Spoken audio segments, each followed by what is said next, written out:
ನಮಸ್ತೆ friends, Parvati craft ಐಡಿಯಾಗೆ ನಿಮಗೆಲ್ಲರಿಗೂ ಸ್ವಾಗತ. ಫ್ರೆಂಡ್ಸ್, ಈ ದಿನ ಈ ರೀತಿಯಾದ ಯಾರೋ ಒಬ್ರು ಬಟ್ಟೆ ಇದು ವರ್ಕ್ ಇದು ಈ ರೀತಿಯಾದ ಬೀಡ್ಸ್ ವರ್ಕ್ ಇದೆ. ಇದನ್ನ ಕೊಟ್ಬಿಟ್ಟು ಎರಡು ಸ್ಲೀವ್ಸ್, ಇದು ಡ್ರೆಸ್ ಸ್ಲೀವ್ಸ್ ಇದನ್ನ ಕೊಟ್ಟು ನಮಗೆ ಬ್ಯಾಗ್ ಹೊಲಿಯಕ್ಕಾಗುತ್ತಾ ಅಂತ ಕೇಳಿದ್ರು.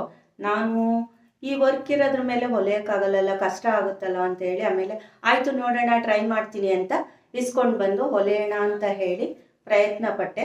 ಆಯಿತು, ತುಂಬ ಚೆನ್ನಾಗಿ ಬಂತು. ಬ್ಲೌಸ್ ಪೀಸು ಸ್ಲೀವ್ಸು ಯಾರು ಅಟ್ಯಾಚ್ ಮಾಡ್ಕೊಳ್ದೇ ಇರುವಾಗ ಈ ರೀತಿ ಬಟ್ಟೆನ ಉಪಯೋಗಿಸಿ ಯಾವ ರೀತಿ hand bag, stylish hand bag ಹೊಲಿಯೋದು ಹೇಗೆ ಅಂತ ಹೇಳಿ ತೋರಿಸ್ಕೊಡ್ತೀನಿ. ಫಸ್ಟು ಇಲ್ಲಿ ಸ್ವಲ್ಪ ಫೋಲ್ಡ್ ಮಾಡಿ ಹೊಲಿಗೆ ಹಾಕಿದ್ದಾರೆ, ಹೆಮ್ಮಿಂಗ್ ಮಾಡಿದ್ದಾರೆ, ಅದನ್ನು ಬಿಚ್ಕೊಳ್ಬೇಕು. ಈ ರೀತಿ ಫೋಲ್ಡ್ ಮಾಡಿ ಹೆಮ್ಮಿಂಗ್ ಮಾಡಿದ್ದಾರೆ, ಅದನ್ನು ನಾನು ಬಿಚ್ಕೊಂಡೆ. ಎರಡು ಸ್ಲೀವ್ಸ್ನೂ ಈ ರೀತಿಯಾಗಿ ಬಿಚ್ಕೊಂಡಿದ್ದೇನೆ. ಇದು ವೇಸ್ಟ್ ಬ್ಲೌಸ್ ಪೀಸು. ಈ ಬ್ಲೌಸ್ ಪೀಸ್ನ ನಾನು ಲೈನಿಂಗಿಗೆ ಉಪಯೋಗಿಸ್ತಾ ಇದ್ದೇನೆ. ಇದನ್ನು ಯಾವುದೇ ರೀತಿ ನಾನು ಶೇಪ್ ಕಟ್ ಮಾಡ್ಕೊಳ್ಳೋದಿಲ್ಲ. ಸ್ಲೀವ್ಸು ಯಾವ ರೀತಿ ಶೇಪ್ ಬಂದಿದೆ ಅದೇ ರೀತಿಯಾಗಿ ಇಟ್ಬಿಟ್ಟು ಹೊಲ್ಕೊಡ್ತೀನಿ. 12.5 ಇಂಚು ಅಗಲ ಇದೆ ಮೇಲ್ಗಡೆ, ಕೆಳಗಡೆ ಬಂದುಬಿಟ್ಟು 16 ಇಂಚಿದೆ, ಉದ್ದ 12 ಇಂಚಿದೆ. ಇದಕ್ಕೆ ಫಸ್ಟು ಲೈನಿಂಗ್ ಇಡ್ತಾ ಇದ್ದೀನಿ, ನಂತರ ಫೋಮ್ ಇಡ್ತಾ ಇದ್ದೀನಿ. ಫೋಮ್ ಆದಮೇಲೆ ಇನ್ನೊಂದು ಲೈನಿಂಗ್ ಇಡ್ತಾ ಇದ್ದೀನಿ. ಆ ಬಟ್ಟೆ ತೆಳು ಇರೋದ್ರಿಂದ ಹಾಗೆ ಹೊಲಿಯಲಿಕ್ಕಾಗೋದಿಲ್ಲ, ಅದಕ್ಕೆ ಇನ್ನೊಂದು ಲೈನಿಂಗ್ ಇಡ್ತಾ ಇದ್ದೀನಿ. ಲೈನಿಂಗ್ ಇಟ್ಟಾದಮೇಲೆ ಮೇನ್ ಕ್ಲಾತ್ನ ಇಡ್ತಾ ಇದ್ದೀನಿ. ಮೇನ್ ಕ್ಲಾತ್ ಇಟ್ಬಿಟ್ಟು ಫಸ್ಟು ಲೈನಿಂಗು, ಫೋಮು ಮತ್ತು ಇನ್ನೊಂದು ಲೈನಿಂಗ್ ಇಟ್ಬಿಟ್ಟು ಸುತ್ತ 4 ಕಡೆ ಹೊಲಿಗೆ ಹಾಕ್ಕೊಳ್ಬೇಕು. ಇಲ್ಲಿ ಹೊಲಿಗೆ ಹಾಕ್ಬೋದು. ಈ ಬೀಡ್ಸು ಮಿಷಿನಿಗೆ ಸಿಗೋದಿಲ್ಲ. ಲೈನಿಂಗು ಫೋಮ್ ಇಟ್ಬಿಟ್ಟು 4 ಕಡೆ ಹೊಲಿಗೆ ಹಾಕಿ ಆಯಿತು. ಇದು ಎಕ್ಸ್ಟ್ರಾ ಇದ್ದರೆ ಲೈನಿಂಗ್ನ ಈ ಶೇಪಿಂದ ಎಕ್ಸ್ಟ್ರಾ ಇದ್ದರೆ ಕಟ್ ಮಾಡ್ಕೊಳ್ತಾ ಇದ್ದೀನಿ. ಈ ರೀತಿಯಾಗಿ ಫಸ್ಟ್ ಒಂದು ಪೀಸ್ನ ರೆಡಿ ಮಾಡಿಕೊಂಡೆ.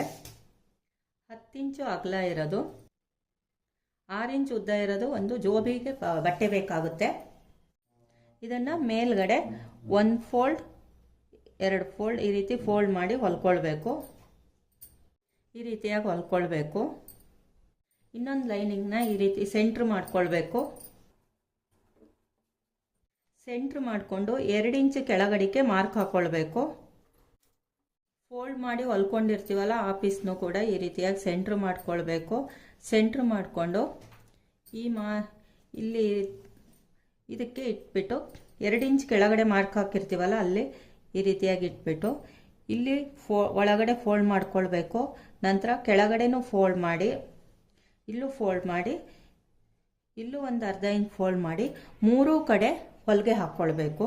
3 ಕಡೆ ಹೊಲಿಗೆ ಹಾಕಿ ಆದಮೇಲೆ ಈ ರೀತಿಯಾಗಿ ಪ್ಯಾಕೆಟ್ ರೆಡಿ ಆಗುತ್ತೆ. ಈ ರೀತಿ ಪ್ಯಾಕೆಟ್ ಹೊಲಿದಿರೋದನ್ನು ಜೋಬನ್ನು ಕೆಳಗಡೆ ಮಾಡಿಬಿಟ್ಟು ಉಲ್ಟಾ ಇಡಬೇಕು ಲೈನಿಂಗ್ ಬಟ್ಟೆನ. ನಂತರ ಫೋಮ್ ಇಡಬೇಕು. ಫೋಮ್ ಇಟ್ಟಾದಮೇಲೆ ಇನ್ನೊಂದು ಲೈನಿಂಗ್ ಇಡಬೇಕು.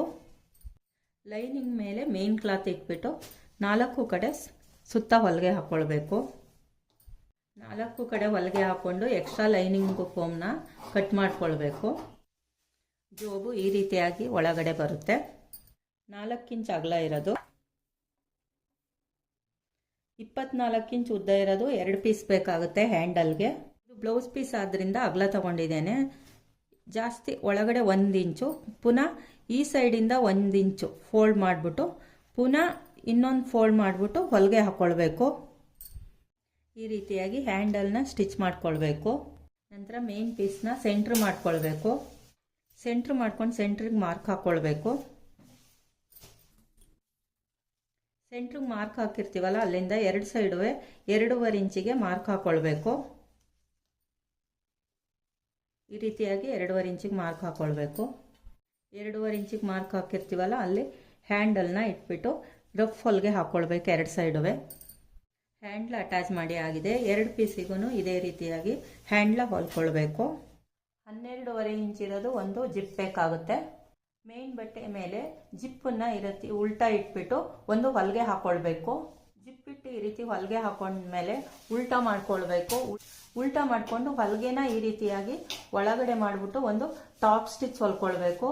ಟಾಪ್ ಸ್ಟಿಚ್ ಹೊಲ್ದಿ ಆದಮೇಲೆ ಸೀದಾ ಇಟ್ಕೊಳ್ಬೇಕು. ಸೀದಾ ಇಟ್ಬಿಟ್ಟು ಇನ್ನೊಂದು ಮೇನ್ ಪೀಸ್ನ ಜಿಪ್ ಮೇಲೆ ಉಲ್ಟಾ ಇಡಬೇಕು. ಉಲ್ಟಾ ಇಟ್ಬಿಟ್ಟು ಒಂದು ಹೊಲಿಗೆ ಹಾಕ್ಕೊಳ್ಬೇಕು. ಹೊಲಿಗೆ ಹಾಕಾದ್ಮೇಲೆ ಪುನಃ ಓಪನ್ ಮಾಡ್ಕೊಳ್ಬೇಕು. ಓಪನ್ ಮಾಡಿಕೊಂಡು ಹೊಲಿಗೆನ ಒಳಗಡೆ ಮಾಡಿಬಿಟ್ಟು ಟಾಪ್ ಸ್ಟಿಚ್ ಹೊಲ್ಕೊಳ್ಬೇಕು.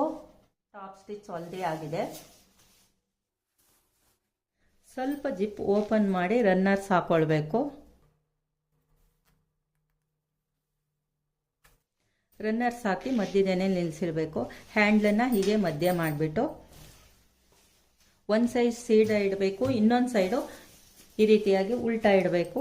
ಉಲ್ಟಾ ಇಟ್ಬಿಟ್ಟು 1 2 3 3 ಸೈಡು ಹೊಲಿಗೆ ಹಾಕ್ಕೊಳ್ಬೇಕು. 3 ಸೈಡು ಹೊಲಿಗೆ ಹಾಕಿ ಆಗಿದೆ. ಹೊಲಿಗೆ ಹಾಕಾದ್ಮೇಲೆ ಇದು ನಾನೇನು ಶೇಪ್ ಕಟ್ ಮಾಡ್ಕೊಳ್ದೇ ಇರೋದ್ರಿಂದ ಒಂದು ಉದ್ದ ಇದೆ, ಅದಕ್ಕೋಸ್ಕರ ಇದನ್ನು ಎಕ್ಸ್ಟ್ರಾ ಕಟ್ ಮಾಡ್ಕೊಳ್ತಾ ಇದ್ದೀನಿ. ಇದೇ ವೇಸ್ಟ್ ಪೀಸಿಂದ ನಾನು ಇದಕ್ಕೆ ಪೈಪಿಂಗ್ ಕೊಡ್ತಾ ಇದ್ದೀನಿ. ಫಸ್ಟು ಒಂದ್ಸಲ ಈ ರೀತಿ ಇಟ್ಟು ಹೊಲಿಗೆ ಹಾಕ್ಕೊಳ್ಬೇಕು. ನಂತರ ಹೊಲಿಗೆ ಹಾಕಾದ್ಮೇಲೆ ಉಲ್ಟಾ ತಿರುಗಿಸ್ಕೊಂಡು ಈ ರೀತಿ ಫೋಲ್ಡ್ ಮಾಡಿಬಿಟ್ಟು ಇನ್ನೊಂದು ಹೊಲಿಗೆ ಹಾಕ್ಕೊಳ್ಬೇಕು. ಈ ರೀತಿ ಫೋಲ್ಡ್ ಮಾಡಿ ಇನ್ನೊಂದು ಹೊಲಿಗೆ ಹಾಕ್ಕೊಳ್ಬೇಕು. 3 ಸೈಡು ಇದೇ ರೀತಿಯಾಗಿ ಪೈಪಿಂಗ್ ಕೊಡಬೇಕು. 3 ಸೈಡು ಪೈಪಿಂಗ್ ಕೊಟ್ಟು ಆಗಿದೆ. ಈಗ ಸ್ವಲ್ಪ ಓಪನ್ ಮಾಡಿಕೊಂಡು ಶೇಪ್ ಕೊಡಬೇಕು. ಇಲ್ಲಿ ಕಾರ್ನರಲ್ಲಿ ಈ ರೀತಿಯಾಗಿ ಇಟ್ಕೊಳ್ಬೇಕು.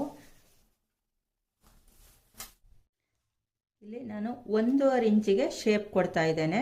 ಕಾರ್ನರಲ್ಲಿ ಈ ರೀತಿ ಇಟ್ಕೊಂಡು ಮಾರ್ಕ್ ಹಾಕ್ಕೊಂಡು ಇಲ್ಲಿ ಒಂದು ಸ್ಟಿಚ್ ಹಾಕಬೇಕು.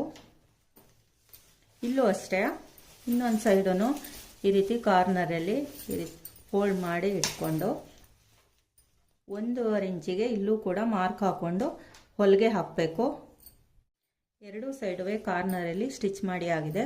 ಸ್ವಲ್ಪ ಈ ರೀತಿ ಎಲ್ಲಿ ಫೋಲ್ಡ್ ಮಾಡಿ ಕಾರ್ನರ್ ಸ್ಟಿಚ್ ಮಾಡಿರ್ತೀರಲ್ಲ ಅಲ್ಲಿ ಈ ರೀತಿ ಫೋಲ್ಡ್ ಮಾಡಿಕೊಂಡು ಹೆಮ್ಮಿಂಗ್ ಮಾಡ್ಕೊಳ್ಬೇಕು ಸ್ವಲ್ಪ ಇಲ್ಲಿ. ಅವಾಗ ನಿಮಗೆ ನೀಟಾಗಿ ಕೂರುತ್ತೆ.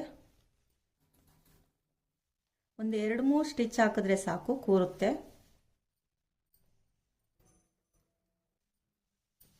ಈ ಸೈಡು ಇದೇ ರೀತಿಯಾಗಿ ಸ್ಟಿಚ್ ಮಾಡ್ಕೊಳ್ಬೇಕು. ಈಗ ಸೀದಾ ಮಾಡಿ ನೋಡೋಣ. ಈ ರೀತಿಯಾದ ನೀವು ಬ್ಯಾಗ್ ಪರ್ಚೇಸ್ ಮಾಡಬೇಕು ಮಾರ್ಕೆಟಲ್ಲಿ ಅಂತ ಹೇಳಿದ್ರೆ, ಗ್ರ್ಯಾಂಡ್ ಲುಕ್ ಕೊಡೋ ಬ್ಯಾಗ್ ಪರ್ಚೇಸ್ ಮಾಡಬೇಕು ಅಂದರೆ ನಿಮಗೆ 1000 ರೂಪೀಸ್ ಮೇಲಾಗ್ತದೆ. ನೋಡಿ, ಇದು ವೇಸ್ಟ್ ಸ್ಲೀವ್ಸ್, ಡ್ರೆಸ್ ಸ್ಲೀವ್ಸಿಂದ ನಾನು ತಯಾರಿಸಿರೋದು. ನಿಮ್ಮನೇಲೂ ಕೂಡ ಈ ರೀತಿಯಾದ ವೇಸ್ಟ್ ಡ್ರೆಸ್ ಪೀಸ್ ಸ್ಲೀವ್ಸ್ ಇದ್ದರೆ ನೀವು ಯೂಸ್ ಮಾಡ್ದೇ ಹಾಗೆ ಇಟ್ಟಿದ್ರೆ ಈ ರೀತಿಯಾದ ಗ್ರ್ಯಾಂಡ್ ಲುಕ್ ಕೊಡುವಂಥ ಹ್ಯಾಂಡ್ ಬ್ಯಾಗನ್ನು ತಯಾರಿಸ್ಕೊಳ್ಬೋದು. ನನ್ನ ವಿಡಿಯೋ ನೋಡುತ್ತಿರುವ ಎಲ್ಲರಿಗೂ ಧನ್ಯವಾದಗಳು. ಫ್ರೆಂಡ್ಸ್, ಎಲ್ಲರೂ ಸಬ್ಸ್ಕ್ರೈಬ್ ಮಾಡ್ಕೊಂಡು ನೋಡಿ. ಮತ್ತು ಈ ವಿಡಿಯೋ ಇಷ್ಟ ಆಗಿದ್ರೆ, ಈ ಐಡಿಯಾ ನಿಮಗೆ ಇಷ್ಟ ಆಗಿದ್ರೆ ಶೇರ್ ಮಾಡಿ, ಹಾಗೆ ಲೈಕ್ ಮಾಡಿ.